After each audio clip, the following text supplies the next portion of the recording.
Guess what? Be honest. You've done that before. The stance, the yells, maybe a dramatic wall run after watching Naruto or playing Mortal Kombat. Admit it. At some point, we all wanted to be a ninja. But here's the twist. The world's most mysterious assassins might not have looked anything like you think. The real ninja weren't magical shadow jumpers in black pajamas.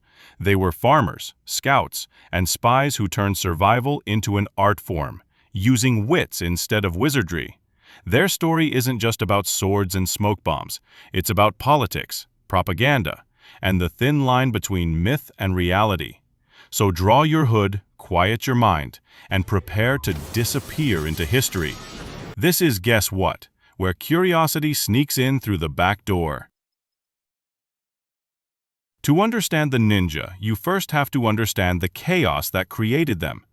Japan in the 1400s was a fractured land.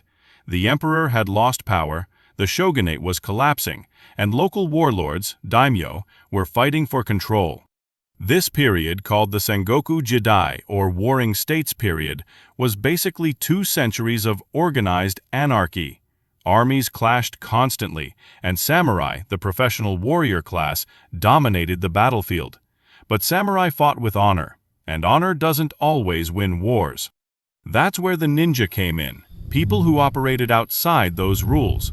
They were scouts, spies, saboteurs, and sometimes assassins. They didn't fight fair, because fair didn't work anymore. Ninjas were Japanese, but ironically, they weren't originally called ninja in Japan. Back then, they were known as shinobi no mono, literally a person who endures or hides. When Japan first adopted Chinese writing centuries ago, something interesting happened. They ended up with 2 ways to read the same symbols, a native Japanese way, kunyomi, and a Chinese-style pronunciation, onyomi. In the case of shinobi no mono, or the ninja, the first character, shinobi in the Japanese style and nin in the Chinese style, means to endure, to conceal. The second, mono in the Japanese style and sha in the Chinese style, means person. Together, they describe not a warrior, but a survivor, someone who moved unseen and struck when it mattered. At first, shinobi no mono was what everyone used. It shows up in medieval war tales like the Taiheki in the 1300s. But during the Edo period, people started favoring the sharper, snappier ninja. It wasn't foreign influence, it was just Japan doing what Japan always does best: refinement through reinvention. So really, when you picture a ninja, you're already looking at history through translation. A Japanese original, written in Chinese characters, rebranded by time. The ninja was not everywhere. They came from specific regions within Japan. The 2 main strongholds were Iga Province, now Mie Prefecture, and Koga, modern Shiga Prefecture. Both were mountainous, isolated, and full of independent-minded clans who resisted samurai control.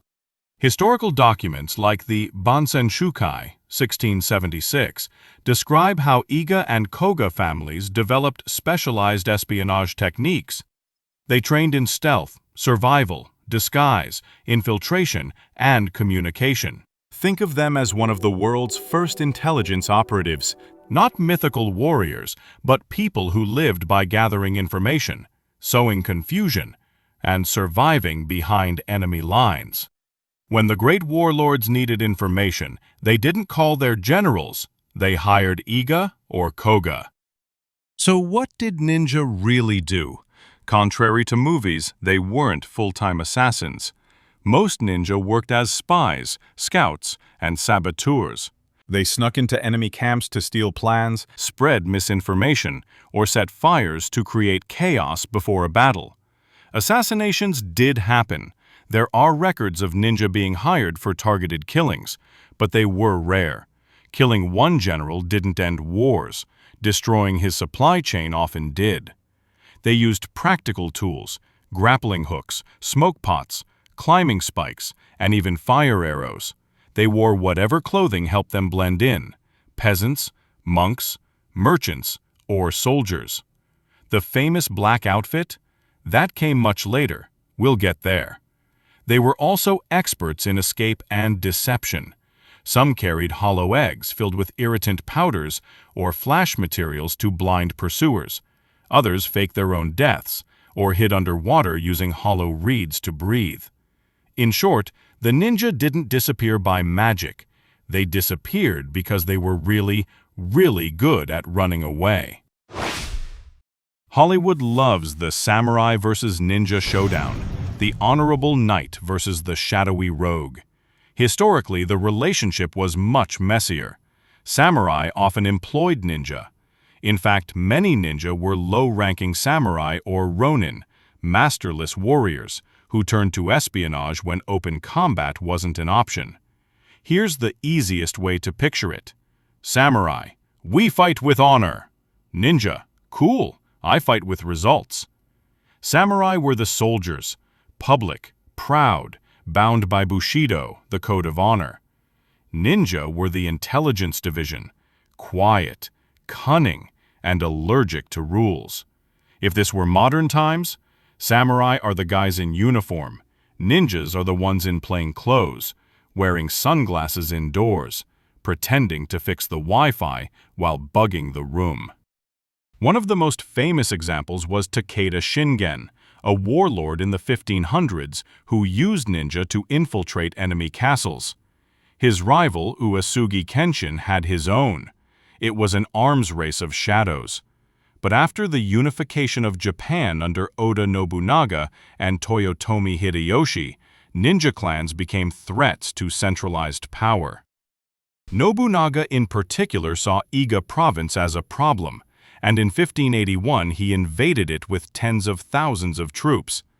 The ninja defended fiercely but were overwhelmed. Many were killed or scattered.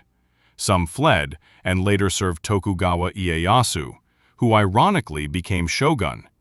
The ninja lost their independence but didn't disappear. They adapted. Let's clear up the gear.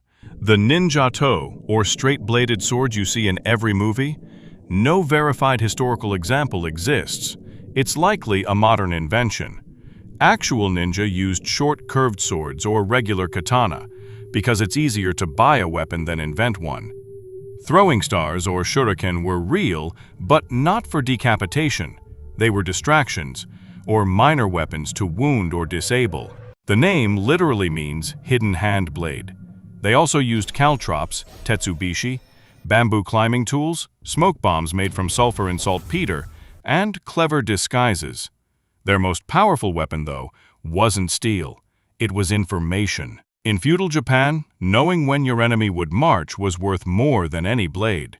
So yes, ninja did use cool gadgets, but they were closer to field engineers than fantasy assassins. Behind every smoke bomb, every disguise, and every perfectly timed escape was something much deeper, a discipline called ninjutsu, the art of stealth, or the technique of endurance. But ninjutsu wasn't a single martial art someone invented overnight. It evolved over centuries, born from older Japanese espionage and survival techniques, then perfected by the ninjas themselves. Long before anyone called them ninja, medieval scouts and spies were already sneaking through enemy camps, setting fires, and gathering intelligence. By the 1400s, when the wars of the Sengoku period tore Japan apart, the clans of Iga and Koga took those scattered tricks and turned them into a system, a science of invisibility that we now know as ninjutsu. It covered far more than fighting. It was everything a person needed to stay alive behind enemy lines. Espionage, camouflage, chemistry, psychology, geography, meteorology, even medicine. A true ninja could navigate by the stars, blend into a marketplace crowd, or vanish into a forest without leaving a footprint. Manuals like the Banshen-shukai, 1676, and the Shoninki, 1681, describe these techniques in detail.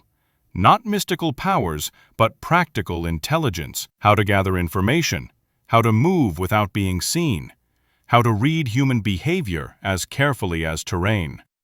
To outsiders, it looked supernatural, but to the ninja, it was just training. The science of invisibility, built from observation, discipline, and patience. So when we talk about ninja skills, we're really talking about ninjutsu, the art of survival in a world where being noticed could get you killed. And of course, where there's skill, there's legend, which brings us to the myths that turn shinobi into superheroes. Now let's talk about the nonsense, the stuff pop culture turned into fact. Myth number 1. Ninja wore black suits. Sorry to say, but no. Historical ninja wore disguises. The idea of a black-clad figure comes from kabuki theater, stagehands who dressed in black to appear invisible. When one of these invisible characters suddenly killed someone on stage, the audience gasped. That's where the image was born. Myth number 2. Ninja threw handfuls of powder and vanished. Smoke bombs existed, but disappearing instantly was theater, not science. They escaped through tunnels, terrain, or confusion, not teleportation. Myth number 3. Ninja were mystical monks. No. While some trained at Buddhist temples, most were rural clans, not religious orders. Myth number 4. Ninja used poison darts and supernatural powers. Partly true. They did experiment with toxins and blinding powders, but no historical evidence supports invisibility, levitation, or walking on water. These myths exploded in the 20th century thanks to post-war manga and movies. The 1960s Shinobi no Mono film series and later 80s Hollywood hits like Enter the Ninja and American Ninja made them pop culture icons. So the modern ninja, stealthy, silent, superhuman, is more a cinematic creation than a historical reality. Sorry to burst the bubble. The truth? They were spies, survivors, and storytellers who let the legends work in their favor. Speaking of myths, there's one part of ninja history that isn't a Hollywood fabrication, just badly misunderstood. In the mid-20th century, the Ninpo-cho novel series by Futaro Yamada and later adaptations popularized the modern female ninja image in fiction. It gave some readers the idea that women actually trained and became ninjas, a romantic, lost warrior narrative. However, this interpretation is not supported by historical evidence. Historical ninja manuals do reference women, but not in the way popular culture imagines.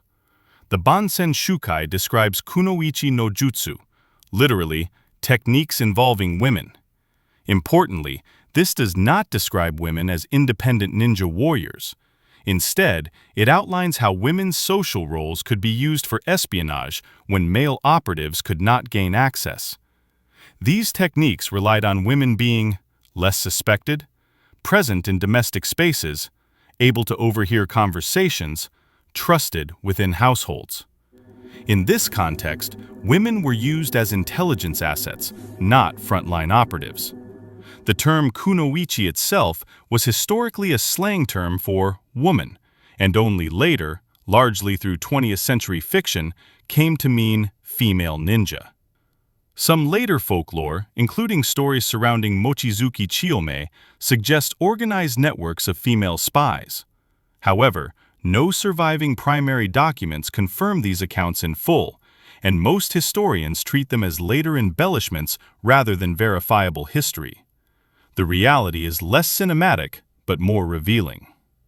Ninja operations depended on access, trust, and information. And when a man could not enter a space, the technique was to use a woman, not to turn her into a ninja. One name comes up whenever people ask, who was the last ninja? Hattori Hanzo. But even that's complicated. There were several men named Hanzo, part of a hereditary line of Iga warriors serving the Tokugawa clan. The most famous, Hattori Hanzo Masanari, 1542 to 1596, was a samurai commander who employed ninja tactics and guerrilla warfare. He helped Tokugawa Ieyasu escape enemy territory, an act that likely secured Ieyasu's rise to shogun. After that, Hanzo became legendary. But by the 1600s, Japan entered the Edo period, a time of peace. With no wars left to fight, ninja work dried up. Many became bodyguards, security agents, or folklore figures. The last documented ninja espionage mission likely occurred in the 1800s during the Bakumatsu era, when spies reported on Western activity. After the Meiji Restoration, 1868, their era ended, replaced by a modern police state. The shadow faded, but the story remained. Today, ninja are national icons. The city of Iga holds an annual ninja festival. There's even a ninja museum featuring preserved scrolls and replicas of espionage tools. Historians like Stephen Turnbull and Yoshie Minami continue to separate myth from history. Japan has even employed the ninja brand for tourism. Ninja ambassadors have been appointed to promote cultural heritage.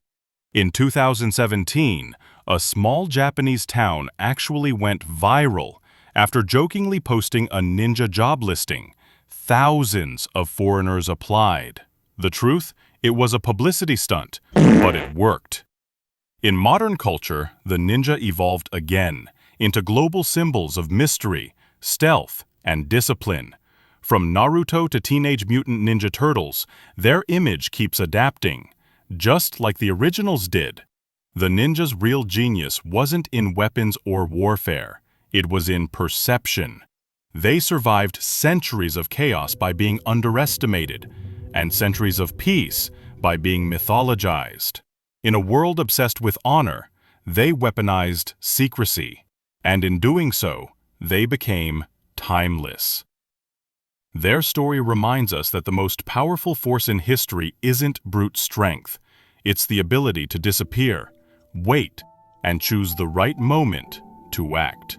So, from shadow warriors to pop culture icons, the ninja story is proof that sometimes the best way to make history is to make sure nobody sees you doing it. That's today's episode of Guess What? If you enjoyed walking carefully through history with me, hit subscribe, because next time, who knows what we'll uncover? Until then, stay curious. And remember, the quietest people in the room often know the most.